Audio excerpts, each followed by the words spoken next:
I know this doesn't go for everybody, and but I'm very fortunate that I've always had a really great support system. Always.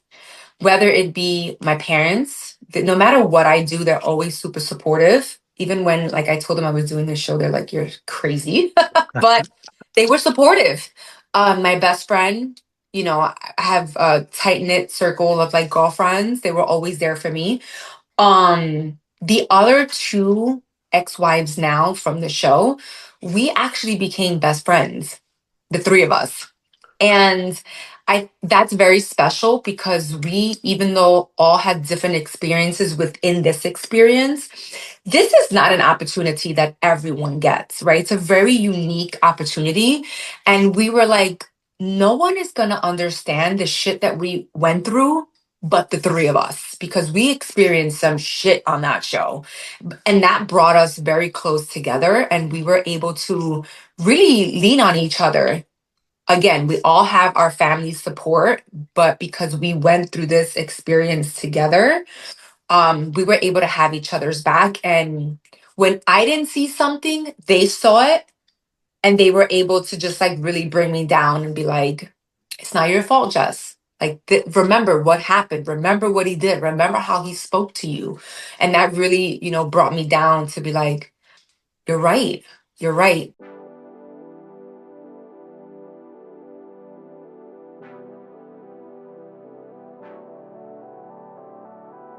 Hello, everyone, and welcome to the Truth That Heals podcast. I'm your host, Ryan Anthony Hernandez, and today we have a special guest who is formerly on a reality TV show and is now an influencer and inspiring people with her message.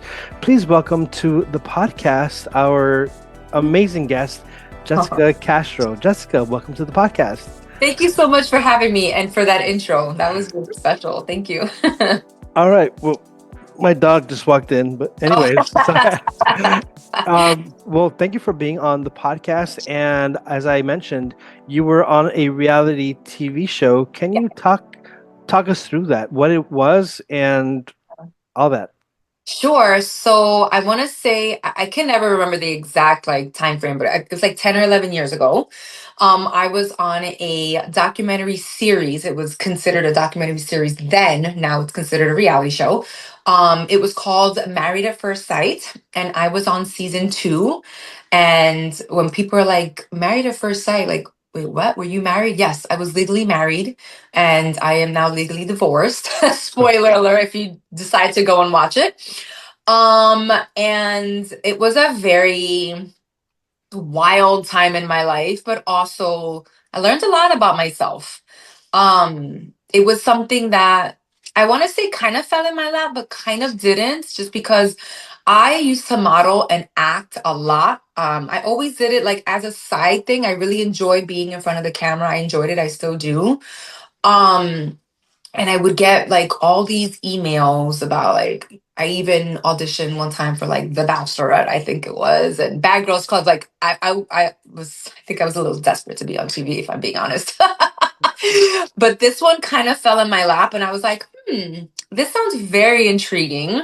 And so I went for the first process, and they talk you through all of like what it's about, like the synopsis, and then the ending reveal was, but you don't meet them, you don't meet your perfect match until you're at the altar in front of your family in a white dress. And as you can imagine, women were like, ping, running out the door. And I was like, hmm, I'm in it. I'm in. Like, sign me up. And yeah, I auditioned for season one. I didn't, they didn't find me my perfect match, but they were renewed for like five more seasons. And they reached out to me for season two. And yeah, not knowing that they actually had found me a match. So yeah, I met him at the altar in front of 25 of my family members and in front of 25 of his family members. And it was a full out wedding, like dress, tux, flower girls, like everything. It was insane. Well, okay, so it was married at first sight, but for Yes. you, was it love at first sight? No, no, not at all. I mean, listen, I think that that's love at first sight is definitely like I've heard some amazing stories about that happening to others.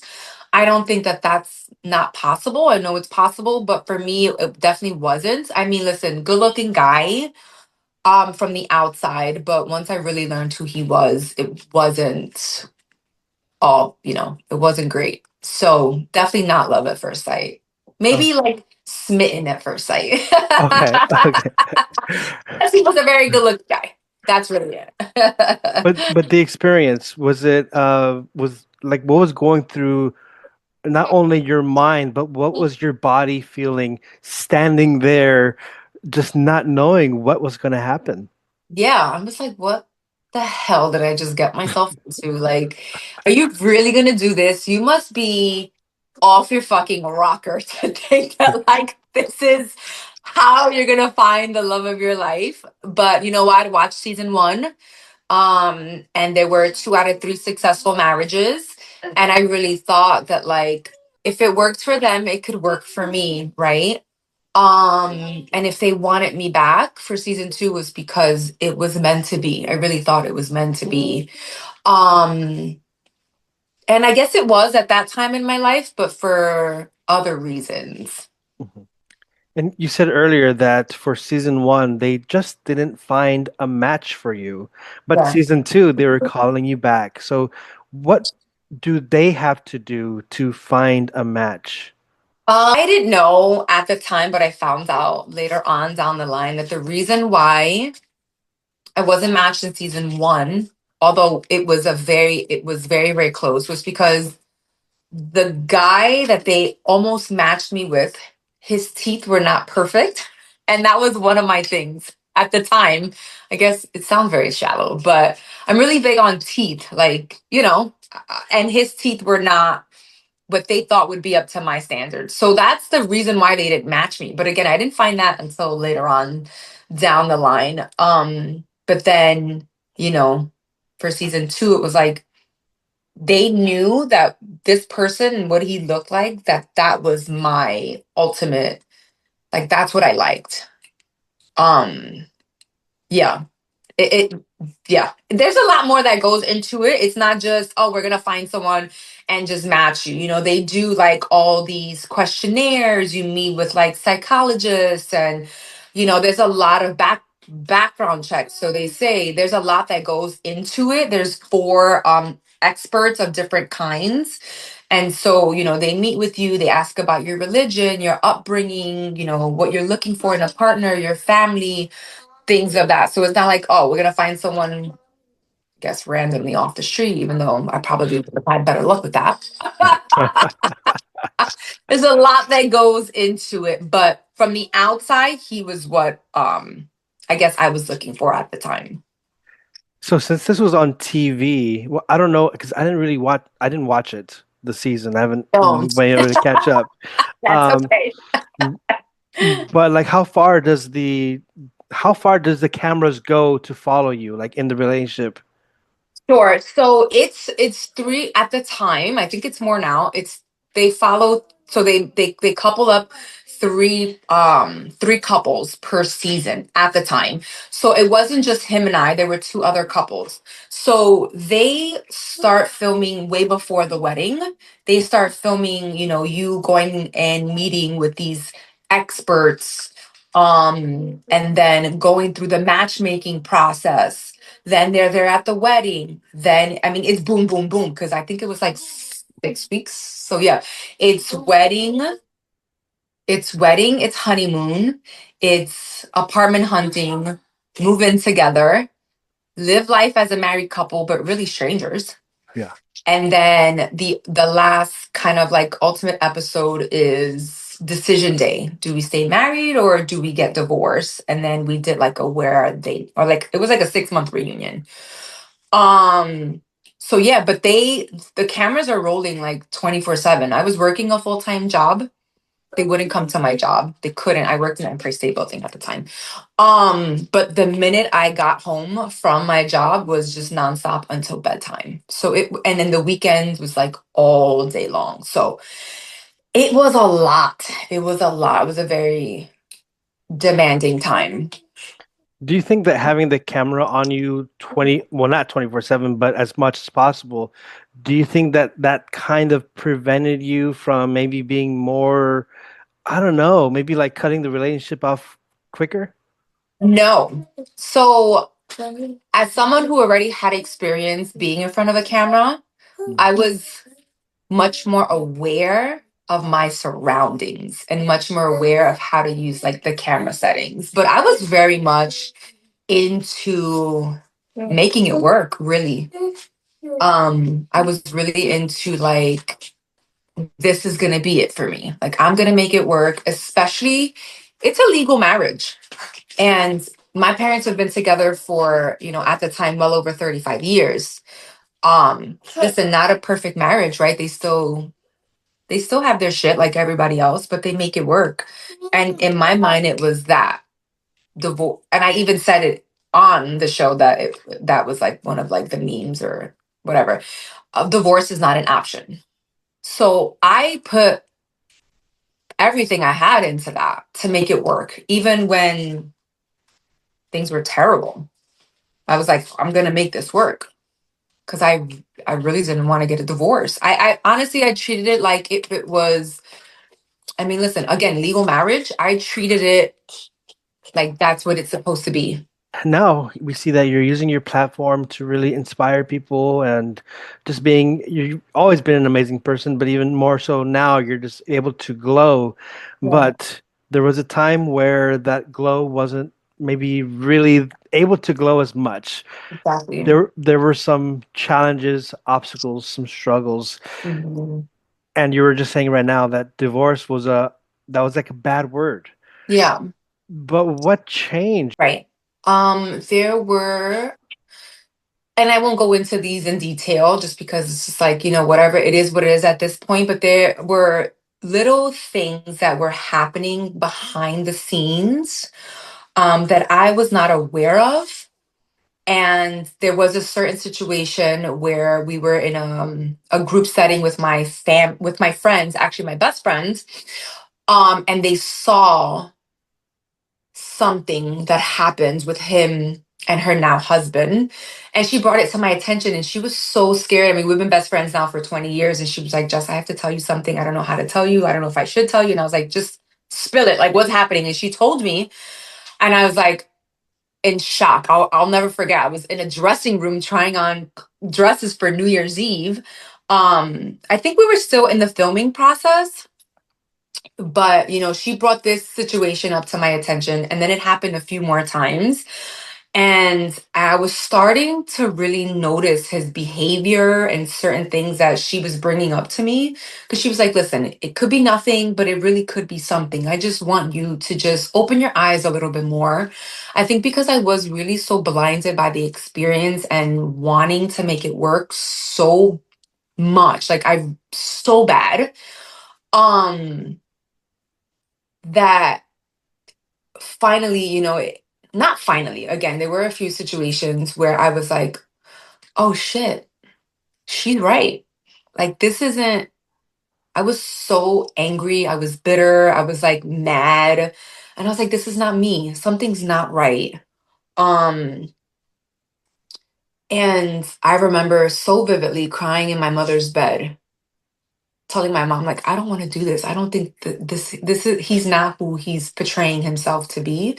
And she was like, you have to focus on what makes you happy. If this isn't what makes you happy, then you just have to call it off. Like that's it. But they know that I don't give up very easy on things. I'm very much a fighter, like low key. And she was like, you've done everything that you could. You've tried your best. This person is not who they're saying they are. Like I think it's just time to just really take a step back and just let it be. And even though at the end of it we decided to get married, I mean, excuse me, we decided to stay together. Then again, situations started arising again that I was like, I can't do this. This person is fucking wacko. Like, this is not what I want in my life. This is not the type of marriage I want. This is not the type of relationship I want. This is not my person. Um, it was hard because I felt like a failure. Honestly, I really did. I was like, I've tried everything I could, and I realized it wasn't me. It was him, unfortunately. And I hate to sound so cliche when people are like, oh, it's not me, it's you. But even the audience, like when it aired, excuse me, people were like, "Oh my goodness!" And now the thing is, when it aired and it's showing to the world, I'm watching it for the first time with everyone else because they chop things up. They're like, they doing editing. They did their thing, and I watched it as a viewer, and I was like, "Holy shit! You really lost yourself in this process, Just like this is not you." So that was definitely an eye opener for me. It was an eye opener. And I realized that once also it started airing more and more, I had women reaching out to me because he was verbally abusive. And in that moment, I didn't realize it. Because again, I was just the curtains were like blinding my eyes. I just thought like this is just normal relationship stuff, right? And I started getting tons of messages from women like, oh my God, I've been in the same situation, or I am in the same situation. Kudos to you for being so brave and like not staying with him. And it was easier said than done too, because if you think about it, we were complete strangers. I had no ties to this man other than being married, but I had no kids with him. We didn't have a house together, so it was easier to just leave the situation as opposed to staying in there and rotting, you know? But yeah, I mean, the amount of women that would reach out to me was, I was like, I can't believe this is like a normal thing that women go through. And I hate to use the word normal because it shouldn't be normal. It's not normal. But that was really what magnified me using my platform and keeping my communication open with like my fan base and women. And from there, I was able to do panels and speak on my experience and how I was able to transform that hurt into help and healing. And there was a lot that came with that. It wasn't just letting go because again I felt like a failure, but I'm like, I'm not. I tried everything I could, so now I just have to focus on myself. It was a process. It was a lot of the scenes, a lot of behind the scenes like healing for myself. And do you think that the editing that was done for the show, did it do justice? Did it tell the true story? um they did they did really well. I mean, listen, at the end of the day, I remember the publicist that was assigned to me at the time who um not publicist, excuse me, the producer, my producer that was assigned to us at the time. I remember her calling me and being like, the world is going to see him for what he is. You did everything you could. You were yourself, you were open, you were honest, and it shows. That shows on television. Like you did everything that you could. um they're going to see him for what it is. And I was honestly very pleased at how it all came out, but I think it's because I was genuinely myself. Like I probably cried on like every episode, but that's me. Like I'm an emotional creature. Even at 41, I still cry at things. um, that's just who I am. I was open, I was honest, I was real, I was raw, and that really shined through. Something I asked you earlier was if with the cameras, if it kind of changed a bit of your personality, but you have this authenticity that whether the cameras are on or not, you are Jessica Castro. You're gonna own who you are, you're gonna carry yourself and totally be you. You brought this authenticity, this truth. However, when one enters a relationship, don't they want the other person to bring the same energy, authenticity? So Yeah. my question for you is, I mean, being on this documentary, and of course, expecting the other person to value marriage, relationship, love as much as you do. When did you notice, or what are some signs that Yeah. maybe someone in the audience may be like, ah, yeah, like that's right. What are some signs that you might have seen that this person wasn't authentic? Yeah.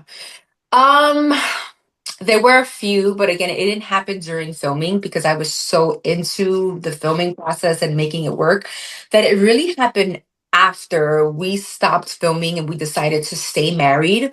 So between the staying married and the 6 month reunion, they don't film that anymore. So it's really us living life as a married couple. And I remember so vividly him saying, once we're done filming, even though we're still married, I'm going back to my apartment and you can go back to your apartment. And I thought to myself, how does that make any sense? Like, we're still strangers. We still need to learn about each other, right? So he was very stuck in his ways about many things, and particularly about him living where he was living. Um, and then Valentine's came around and he did not care to spend it with me. And I was kind of heartbroken. I'm like, damn, that's kind of like that's messed up. You know what I mean? Like, if you're trying to learn about me and trying to make this work, that was the reason why we decided to stay married. Like, that's the biggest holiday for love, right? Whether it's with your significant other, your children, whatever. So that happened. Then um there was some other things I can't really remember, but being the psycho person that I was at the time, I went through his stuff and I found a Valentine's Day card from another girl. And so that kind of like was like, oh, okay. So he wasn't trying to make it work. So So the jig was up. yeah, yeah, no, it was up. It was it was way up. So now I wanted to talk or focus more on the journey afterwards. I think that's what I would like to focus on more. Mhm. And because we see, like I mentioned earlier, just the glow that you have, despite the challenges, you didn't let that keep your glow. You're still shining. So walk us through, because as mentioned before, divorce was, you even like said, you had like a quote. What was that quote again? Divorce is not an option. Divorce is not an option, but it Mhm. happened. It And happened. what were the steps like for healing and for allowing yourself to still shine? Because Yeah. it's for some people who are on that journey, it's hard. Of So course, yeah. yeah, I can't even and it was hard for me too. I will say that I am very, and I know this doesn't go for everybody, and but I'm very fortunate that I've always had a really great support system. Always. Whether it be my parents, no matter what I do, they're always super supportive. Even when, like, I told them I was doing this show, they're like, "You're crazy," but they were supportive. My best friend, I have a tight knit circle of like girlfriends. They were always there for me. The other two ex-wives now from the show, we actually became best friends, the three of us. And I that's very special because we, even though all had different experiences within this experience, this is not an opportunity that everyone gets, right? It's a very unique opportunity. And we were like, no one is gonna understand the shit that we went through but the three of us because we experienced some shit on that show. And that brought us very close together and we were able to really lean on each other. Again, we all have our family support, but because we went through this experience together, we were able to have each other's back. And when I didn't see something, they saw it and they were able to just like really bring me down and be like, it's not your fault, Jess. Like, remember what happened. Remember what he did. Remember how he spoke to you. And that really, brought me down to be like, you're right. You're right. Maybe my brain is a little foggy from certain things, but having that support system really meant a lot. I remember Davina. So Davina is one of the other ex-brides from the show. She gave me a affirmations book. And that was the first time I'd really focused on like getting back into reading and doing affirmations, and that was a great help too. And just not letting that experience taint love and relationships. I'm a romantic. At the end of the day, no matter what happens in my life, I know that it's things happen and your life can change in so many ways. Like, don't let things taint you. Easier said than done. I get it. But you have to, just let things fall into place. I'm also a big believer that everything happens in due time. I've learned that through this experience. Like I could have been on season one and who knows what would have happened, Like I was meant to be on season two, not to be married, but to find these other women in my life and learn from them and the experience. And again, I think it just fell into my life when it was supposed to happen. And I take that with a grain of salt. I think again, everything happens when it's supposed to. I'm a firm believer in that. Um, and just really, just getting myself back out there. Like I never stopped working. I never stopped believing in love. I never stopped dating. I didn't let it taint how I felt about relationships. I was like, well, I was one bad apple. Like there's many more fish in the sea. And just really just living my life authentically and just the best that I could and really believing in myself. Like I hate to say this because I don't ever like to sound cocky, but like, I'm that bitch. You know what I mean? Like, yeah, I went through what I went through, but that's just not going to taint me. Like, I'm still very much happy and love. And like, I love when I see other people, like couples in love. I'm like, I love Uh, that. well, I'm not bitter. I had a quick question because you said that, afterwards you didn't stop dating. You're very romantic. You are who you are. My question for you is, did it ever cross your mind? I'm gonna call that producer, and maybe I can be in the next season for Married No, at First. No. hell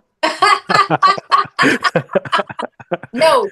And the reason for that is like, I mean, listen, at the end of the day, I had formed a really great relationship with my producer at the time. But then I realized at the end of the day, she was just doing her job. Yeah. She was doing what she was getting paid to do. Um, I don't want to talk bad about her because I have no ill will towards her. And I think she still follows me on social media, so maybe she'll see this. So I never want to speak bad about her, but I think it really was. She was just doing her job, and she was damn good at her job. Mhm. You know what I mean? Like she played it well, I should say. But I learned a lot from being on a television show to that magnitude, and I realized how we were just players in their game of chess. And Wow. even though I had a good experience as far as like the editing portion because I was myself, I noticed how they treated the other girls and how they went about things after. Like some shit went down. Somebody wrote something on Reddit and it was a disaster. Like they spilled the beans on like our season. And I'm guessing they thought it was maybe one of us, which to this day I don't know who it was.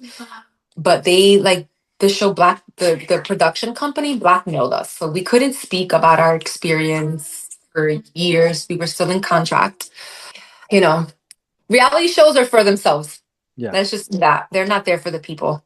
They're there for drama, right? Drama, reality TV. That's what makes good television, drama. And they got what we signed up for. Okay. So I would not ever. Maybe a different show. Okay. Not on dating now. Hell no, not on dating. Well, you've talked about the awesomeness of community. You have a great support system, support groups of, family and some great friends. But your story is out on all over. And of course, social media, people react, people comment. Did you Yeah. have a lot of haters online? And how did you navigate? If you did, how'd you navigate through that? Man, let me tell you, the blocking option was my best friend. because he is very, I mean, I don't know about now, but he was, I mean, listen, we all have like our support in our community from like where we grow up to where we're living at the time. And, he had his friends and he had his friends coming for me. And then those friends of friends and friends of friends, right? It's always like that were coming for me. And so at one point, I was arguing with like some grown ass men. And I was like, why am I wasting my time? Like, I know who I am. I know how real I was. Like, you guys just, whatever, do what you got to do. But yeah, there was a lot of blocking going on. But it was it was a little scary if I'm being honest, because it was at the time it was airing on two networks.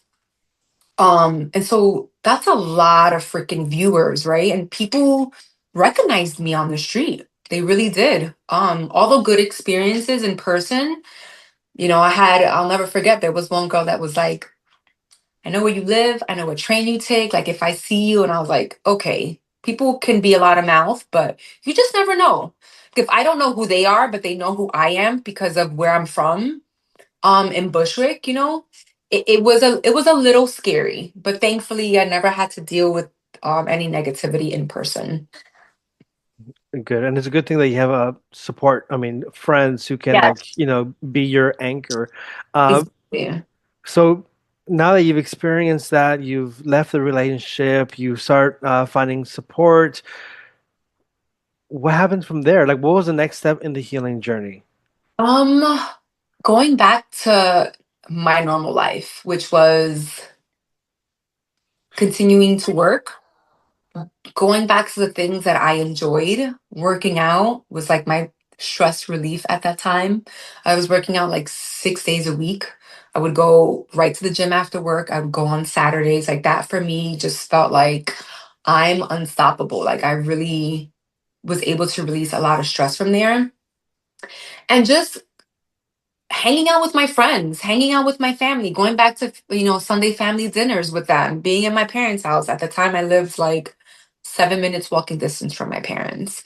Um, Instead of traveling all the way from his place, which was in Staten Island, which was a nightmare. I was back at working. I went back to the things that I enjoyed. Um, and yeah, and then I went back to dating, maybe a little too soon, but that was just kind of like, it was it wasn't that I was looking for anything serious. I just wanted to have fun, whether that meant, maybe going out for dinner or going out for drinks or whatever it was.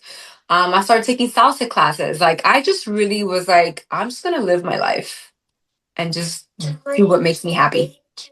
Did this experience, did it change your perspective on dating in any way? It did actually. It made me be more aware of people's habits and how people treat me and how people talk to me.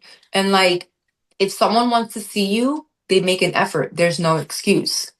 If someone wants to hang out with you, they will not making any, they won't, they would not make any excuses. So it definitely made me more aware. But again, I just wanted to have fun. So it wasn't like I was trying to like marry someone else at the time. I still want that eventually, but it wasn't like I needed it right away in my life. And I think that was another thing too. I realized that like, yes, one day I want to get married. I have my son now. Like I want to have more kids. Like I want to have like the white picket fence, but like sometimes that's not ideal. One, that's not how it works, or it happens again when you least expect it. Um, So although I still want those things, I'm letting it come to me. I don't chase it. I feel like I kind of rushed that aspect of my life by being on the show. Mhm, And God was like, girlfriend, like I have plans for you, but this is not the plan right now. So do what you do in this season, but like let me handle the rest. You know what I mean? mhm.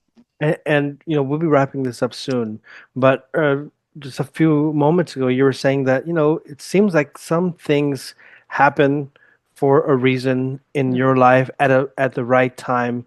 Mhm. Now at this time, how do you navigate life? Like what is like I mean, you have your platform, you're inspiring people, but how did this experience transform you Yeah.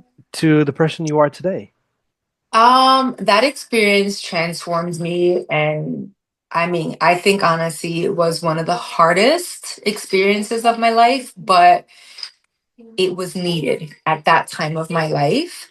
I had just gotten out of a 7-year relationship where I was engaged to be married, and I went through like infidelity with that as well.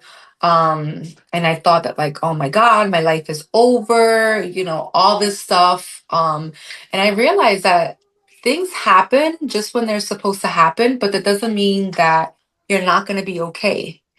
Just just let things happen again when they're supposed to happen. Like with my son's father, I wasn't looking to date. We just met, our families introduced us, and it happened. We weren't trying for a child. My son really just happens, but he's been the best thing that's ever happened to me because I'd wanted kids since I was very young. And I'm so happy it didn't happen when I was younger because I don't know how parents do it. I've been very fortunate. I was a stay-at-home mom for like 4.5 years. But everything in my life has transpired just the way that it's supposed to be. And where I am now is not where I thought I was gonna be. I haven't really like publicly announced this, but I'm back to working full time, which is something I didn't think I was gonna do. I thought I was gonna be a stay-at-home mom forever. And although I loved that part of my life, I am so happy to be back to working. And I'm working with kids now. So I'm in the school system. Um, and it's not something that I thought I would be doing, but I'm so happy with, being there. I have it's in my son's school, so I still get to see him. Like I still work for the PTA, so they know me, they know my child, they look out for him. I've made some really like we have a really great community within the school and where we are now. But I think all of that, all everything that I've been through has really led me to where I am now. Um, yeah, I'm really content with where I am with things in my life right now. Not everything, because not life is perfect, right? I'm always working on myself and working on things, but um yeah, I mean I have a healthy little boy. I work with special needs kids, so I realize that like we are very blessed, a very healthy, blessed little boy. So it really just put things into perspective of like life could be worse, right? It could be harder. Um But yeah, I feel very lucky to be where I am now. But again, I think that just it comes with my experiences. It comes with the show experience, the life experience, the different peoples I've met in my life, the different types of people I've met. Um, I'm always open to different things, and I know that it can be scary, but I feel like if I wasn't open to that opportunity, my life probably wouldn't be where I am now. Like it was meant to happen for me, good and bad. Well, thank you for sharing. And I always wrap it up with my final question that I ask everyone, and that is, Jessica Castro, what is your truth that heals? My truth that heals is just always being authentically yourself. That is the best thing that you could do. Um, because no one can take your authenticity from you. Really. No one can, you may be a little stripped of that, but you rebuild, keep your heart and your mind open, keep constantly learning, even just about yourself. But always be authentically yourself because authentic people always win. I love that. Thanks so much for sharing not only your past, your experiences, but also sharing your truth on my podcast, The Truth That Heals. So thank you so much, Jessica. And to the audience, if you would like, please hit that like button if you're watching this on YouTube or if you are listening on podcasts like Spotify or Apple, please feel free to leave a comment or to give a review, 5 stars, hopefully, Yes. and subscribe, follow. Please share this podcast as well, because I believe that each episode with each guest, it's valuable information that we're learning, and we've just learned some beautiful information about the power of authenticity. So thank you to the audience for tuning in. If you would like to help me out, you can do so by buying me a coffee at buymeacoffee.com/truth7. And again, thank you to Jessica for being an amazing guest on the Truth That Heals podcast. Thank you so much for having me. This was so much fun.